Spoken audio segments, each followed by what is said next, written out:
Speaking to a visibly excited audience that included Ugandans working and studying in Canada, President Museveni reiterated the need by the NRM government to prioritize value addition to the whole spectrum of existing raw materials in Uganda. He said the interested Canadian investors can also invest in other service sectors like tourism and ICT, among others.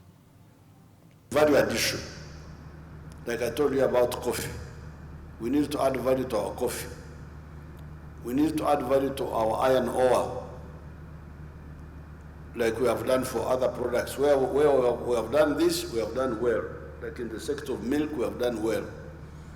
In the sector of textiles, we are doing well. But we need more. But we need to add value to the whole, in the sector of leather, we are doing well. But we need to add value to the whole spectrum of the raw materials.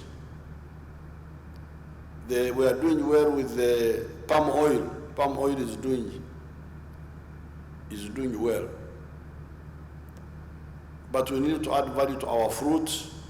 We are adding value to our bananas,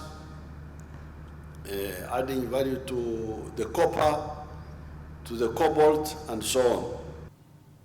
Museveni further said government's efforts had yielded results. Now 61% of the population living under the money economy and only 39% still working for only their stomachs. When we did a check recently, we found that now the people in the money economy are 61% of the population, but 39% are still working for only working for the stomach only. They are still there. So we have now launched a new program, which I hope those ministers told you about, of the PDM, Parish Development Model, where we have sent money to the parish, to each parish, to enable people to buy seedlings and plant, both for food but also for money. So dimension number one of our struggle now is the full monetization of the economy.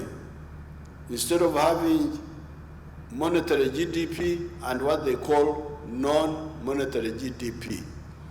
Speaking at the same event, the leader of the delegation, the third Deputy Prime Minister Rukia Nakadama, said Ugandan immigrants were formerly looked down upon as desperate casual workers, but government holds them in high regard due to their contribution to the poverty eradication in Uganda.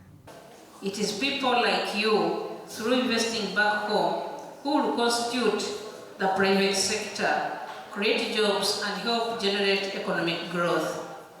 I note the strides made by our government through the Ministry of Foreign Affairs to bring consular services closer through the Uganda mission in Ottawa, but I appreciate that Canada is too big to be handled by only one mission, and therefore government might need to consider opening up other consular services in Canada.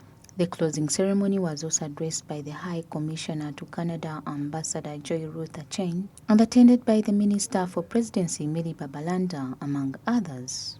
Samlanifa, Smart 24 TV, Business Today.